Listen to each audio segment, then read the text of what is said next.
What's up, guys? Welcome back to Legends Never Die, where neither will you if you know Jesus. It's the Christmas season, and I hope that all of you remember the real reason for the season, and that is the birth of Jesus Christ, the Savior of the world. But I wanted to share how Christmas came early in a different way. For me, I actually bought a original owner collection, a vintage collection, for the first time ever. And I decided I wanted to shoot a video to commemorate it. I'm calling it the Rudisill Collection. And I'll talk a little bit about it as I show you guys. I'll show kind of a pan over of everything, and then I'm just gonna kind of hit the highlights. I don't want it to be super long because there's over 700 cards, including all of the commons, the low numbers, that kind of stuff. But want to hit the highlights, show you guys what I got and what I'm gonna keep. So let's check it out. So here's just a quick overview of everything. Just a handful of 56 commons, or like 5 of them. Lots of 57s, a ton of 1958 tops, quite a few 59s, probably like 40, 1960. There's some 61s, 62s, 64s, and 65s in that one stack, and a random Los Angeles Rams football card. But kind of give you guys an idea, ignore my mess in the background, but that's a ton of vintage cards from an original collection. But let's take a closer look just at the stars and Hall of Famers. All right, so I'm going to show the cards from the Rudisill collection and talk a little bit about it as I'm going. I'm going to go in reverse order. I'm going to show the 1959s, stars and Hall of Famers, the 58s, the 57s, and then what I'm going to keep at the end. So this collection came to me by way of someone that I go to church with. His last name is Rudisill, and he played collegiate baseball for the University of North Carolina. I've known him for several years, and he asked me one day at church, "Hey, my brother has our childhood collection. Some of them are beat up," as I show this Yogi Berra with a missing corner. There's not a lot of stuff like that, believe it or not. Would love to have you come look at them, as I know you collect cards and would kind of know what you're looking at. Sandy Koufax. And we'd love to have you do that. Tell us know what we've got. And I'm like, yeah, sure. And they had told me it'd be mostly 1960s stuff. Clearly, that's not the case. And while these guys were big baseball fans, they would know a lot of the names that I would show and point out, like Willie Mays. But they would not have any idea, another Willie Mays, what they had. Really what it was worth. They said we bought them for pennies and nickels when we were kids. We opened the packs. We don't know what they're worth now. I actually forgot there are a few 1960 stars and Hall of Famers. I'll show those too. So they weren't completely wrong. They did have a few 1960s cards. Killebrew and Mazeroski, and those don't sit as well sideways the way I've got them set up. And a lot of them were in like good condition, I would say, on the lower end. Some of them worse than others. Like that has a big crease in that leader's card with Clemente, but like, the Babe Ruth story cards, a few of those. But it was so much fun looking through these because they were in this big box, an old telephone box in dry rotted rubber bands. Let me move these out of the way, we'll keep going. Got another stack here. So the cool thing about it is like these two brothers They both collected as kids, and the younger brother, actually, when he went to play college baseball, the one that attends my church, that's what I'm going to show you multiple Nellie Foxes. Their mom actually threw away the younger brother's cards, but supposedly he had the older ones. He said that he thinks that he had stuff, Mickey Mantle rookie cards, and 1940s. He mentions Joe DiMaggio and some other guys like that. But these were all sorted by team in these rubber bands in this box. So like I'd be flipping through. I didn't figure that out right away. I'd looked through a few rubber bands worth before I realized what was going on. And, you know, to flip through a bunch of commons and then run into, 3 Pee Wee Reeses in a row was really fun. Beautiful Warren Spahn there. And they had told me, like, we were, let's move some of these out. We were Yankees fans growing up, so you're not going to find many Yankees cards because we played with those. They got destroyed.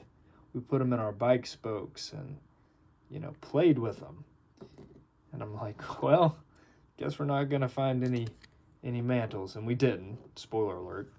But, man, found a lot of Hall of Famers. And most of them are in okay shape, like I said, 1s, 2s, 3s. Now, there were occasionally some things like this, but not many. Like, that's the worst card in the whole lot. They must have loved that Aparicio. But then it had some, like, yellow letters, the variation in 58, where their name is in yellow instead of white. So those were cool to find in there. Or how about a Roberto Clemente, Bob? It was a mix of everything. There's another yellow letter.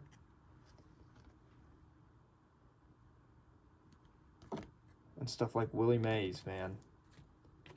I like to run through an original collection, and the Hall of Famers, I guess, kind of be treated the same as the commons is kind of fun.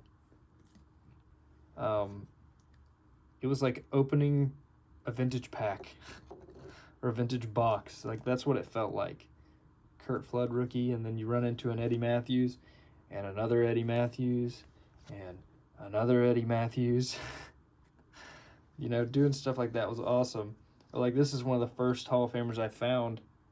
4 Whitey Herzogs, second year. That's super cool. Rival Fence Busters, Mays and Snyder. Oh, you want a Larry Doby? How about 5 of them?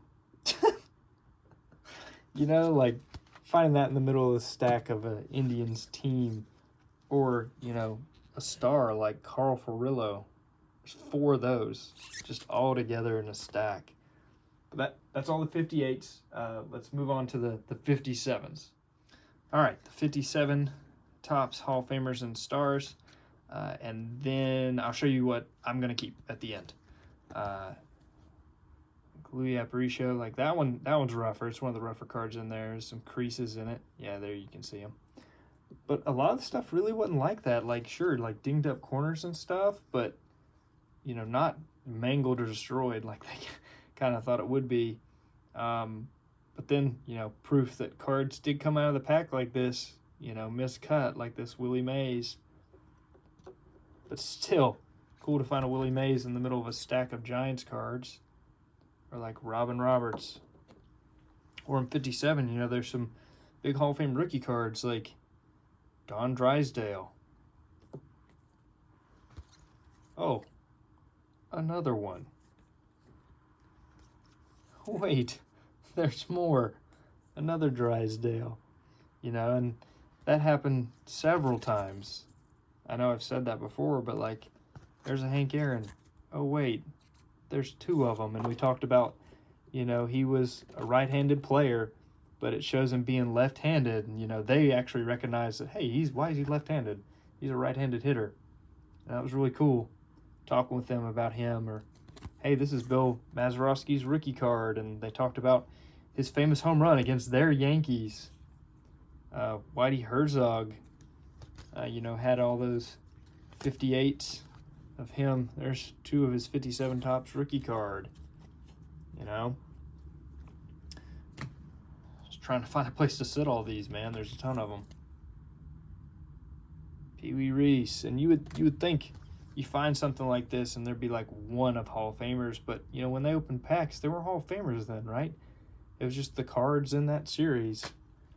That's what they got, and that was interesting to see. Cards kind of from the same numerical series that they kind of bought, and I didn't look into it, but I'm sure that they bought them early in the season, because there were no mid numbers for 1957, which were released later in the calendar year. There were some low numbers for 58, which would have been an earlier series, from the first series.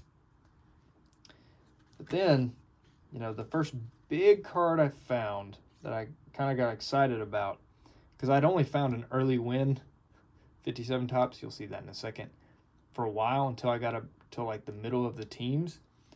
Then I saw this, a Frank Robinson rookie card. And I was like, oh man, that's the biggest card we found. That's so cool. Here's another one. There's 2 Frank Robinson rookies. Oh wait, no there wasn't. There was 3 Frank Robinson rookies. And this one, pretty nice. I'm no grader, but that's pretty good condition. But we're far from done. I mentioned early win. I thought there was, just one early win rookie card. Or not rookie card, excuse me. 57 Topps. There were 4 of them. Ended up finding 4 early wins. Ernie Banks. I mean, other than the guys in the mid numbers, this is all the big names. Roberto Clemente. Still going by Bob in 57 against his will. Gil Hodges. And 2 more 57 Larry Dobies. So those are all going to be on the move. But let me show you guys what I'm keeping for my collection from this original collection, the Rudisill collection. All right, finally what I'm going to keep. I am a set builder, so like I'm keeping some commons that were in there. Like they had some 64s, so like I'm keeping a handful of those. And something that I thought was cool to do, and I do this sometimes, like in my collection spreadsheets when I'm marking everything off that I've got in the notes section, like if it came from a special place, I'll put it in there. Like for example, Mom and Dad Christmas, 2024. Or, I could be putting in there like the Drew from the Drew collection. When I bought a large percentage of his collection, I have all those identified in my sets. Well, for this, I'm doing the Rudisill collection, because I want to remember that this was an original collection that I bought from a set of brothers that, I know, go to my church, that I added to my sets from, I'm the second owner of these cards. There's the Tommy John rookie, the Duke Snider, 2 of these World Series cards. LA takes 3rd straight and Koufax strikes out 15. Those are all the 1964s I'm keeping.